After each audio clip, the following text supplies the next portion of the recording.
¿conviene endeudarse? Si puedo obtener capital propio o deuda, ¿cuál es preferible? La primera decisión de la estrategia de financiamiento es la estructura de capital, es decir, qué porcentaje de los recursos permanentes se debe financiar con deuda, dejando el resto para el capital propio. Los ganadores del Premio Nobel de Economía, Franco Modigliani y Merton Miller, publicaron un trabajo en 1958 que cambió radicalmente el modo de abordar esta cuestión, que aún todavía no ha sido asimilada completamente. En este video explicaremos la intuición central de este aporte, asumiendo un escenario sin impuesto a las ganancias.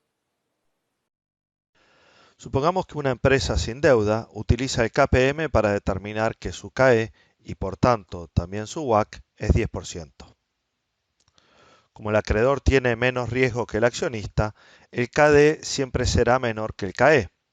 En nuestro ejemplo, la empresa cuenta con la posibilidad de endeudarse emitiendo un bono al 4%. ¿Le conviene endeudarse?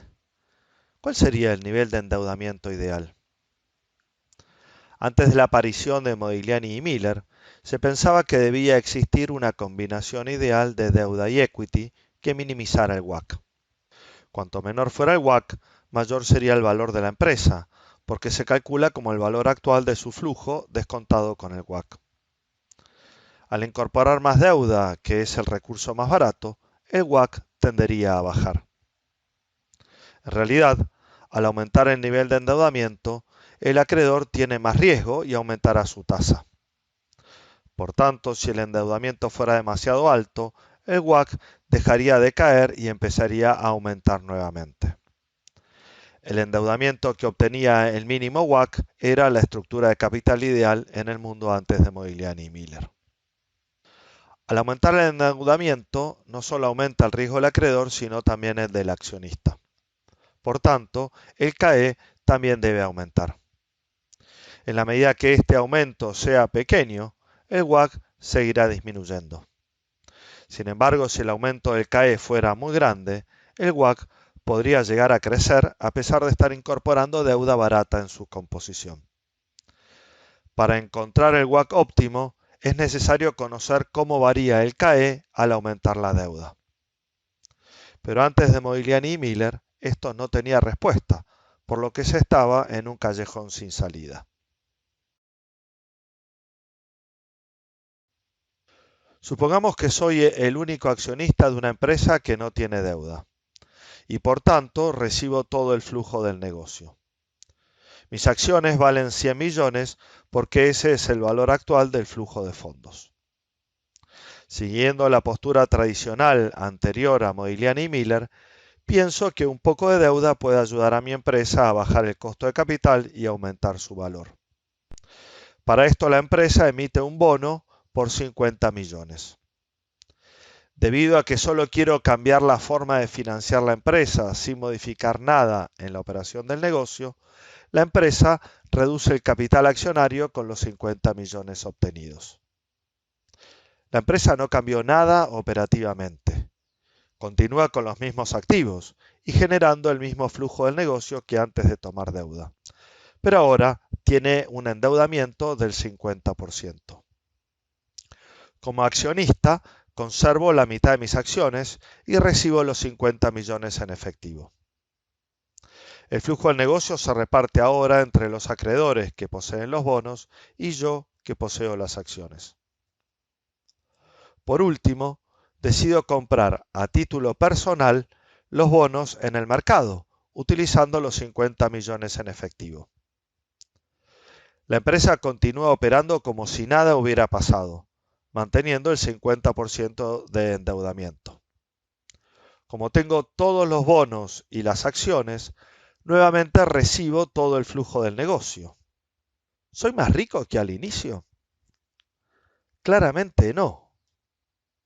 Como recibo el mismo flujo que al principio, no soy ni más rico ni más pobre. Tengo 100 millones. Originalmente la empresa generaba un flujo cuyo valor actual eran 100 millones. Por tanto, las acciones valían 100 millones. Al incorporar deuda sin cambiar nada en el negocio, el flujo sigue valiendo 100 millones. Por lo tanto, en conjunto, la deuda más las acciones no pueden valer otra cosa que 100 millones. El financiamiento puede ser del 50% o del 30%, pero siempre la deuda más las acciones en conjunto deben valer 100 millones. Notemos que lo que acabamos de decir es independiente de quién sea el dueño de los bonos o de las acciones, es decir, no hace falta que sea la misma persona. Por este motivo y contra la intuición de la mayoría del mundo financiero, Modigliani y Miller sostienen que el valor de la empresa es independiente del financiamiento. Pero el razonamiento requiere un supuesto clave: que el financiamiento no afecte a mi negocio, es decir, que el flujo de fondos de los inversores no se vea afectado por la deuda. Como estamos asumiendo que no hay impuesto a las ganancias, esto es lo mismo que decir que el free cash flow sea independiente de la deuda. Recordemos que el valor de la empresa es el valor actual del free cash flow descontado con el WACC. Por tanto, si el free cash flow y el valor de la empresa son independientes del financiamiento, el WACC también debe serlo. Es decir, si el free cash flow y el valor de la empresa son constantes a lo largo de los diferentes niveles de endeudamiento, entonces el WACC también debe ser constante. Si bien esta afirmación es un poco desconcertante, nos puede ayudar a comprenderla que pensemos que la tasa de descuento de un flujo es el costo de oportunidad de realizar una inversión de riesgo similar. Por tanto, no hay motivo para cambiar la tasa de descuento del free cash flow si éste no es afectado por el financiamiento. Antes de Modigliani y Miller, no se podía conocer la evolución del WACC porque no se conocía la dinámica del CAE al variar el financiamiento. Modigliani y Miller nos muestran el camino para abandonar este callejón sin salida. Al mostrarnos que el WACC es independiente del financiamiento, Modigliani y Miller nos indican cómo debe comportarse el CAE para que el WACC efectivamente sea constante. El sentido común no termina de aceptar que la deuda sea irrelevante. Lo que acabamos de ver parece lejano del mundo real. ¿Cómo va a ser irrelevante el nivel de deuda? Modigliani y Miller no dicen que la deuda sea irrelevante en la práctica, sino que nos muestran dónde debemos mirar para decidir sobre el endeudamiento. La irrelevancia se da en la medida que la deuda no afecte al flujo del negocio. Por tanto, Modigliani y Miller nos dicen que miremos en qué circunstancias la deuda sí afecta al flujo de los inversores. Es fácil ver que el flujo de los inversores se ve afectado por la deuda en el caso de que los intereses permitan reducir el impuesto a las ganancias. La deuda también puede modificar el flujo del negocio en la medida que la empresa caiga en estrés financiero. Por ejemplo, se dañaría el negocio si la empresa debe malvender activos para afrontar pagos de la deuda, o sus proveedores le restringen entregas ante el temor de falta de pago, o los clientes deciden comprar productos de un competidor cuya supervivencia no peligra. La deuda entonces contará a su favor con el ahorro fiscal y en contra con los posibles daños que genere en las operaciones una excesiva deuda. Pero la deuda no convenía porque era más barata que el equity. Modigliani y Miller nos muestran que esto es una falacia. El acreedor no nos regala nada.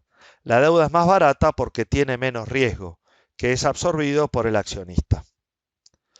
Si el flujo que reciben en conjunto acreedores y accionistas es el mismo, el único modo de que el accionista gane valor es porque el acreedor lo pierde.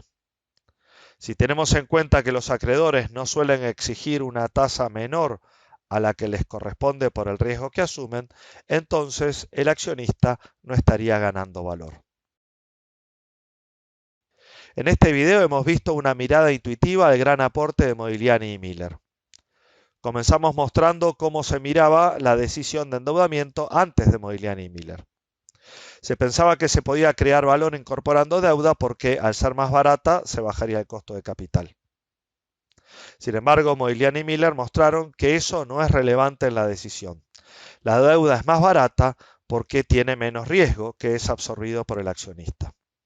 Por tanto, en la práctica se debe elegir el endeudamiento mirando qué cosas afectan al flujo de fondos, en particular los impuestos y el estrés financiero.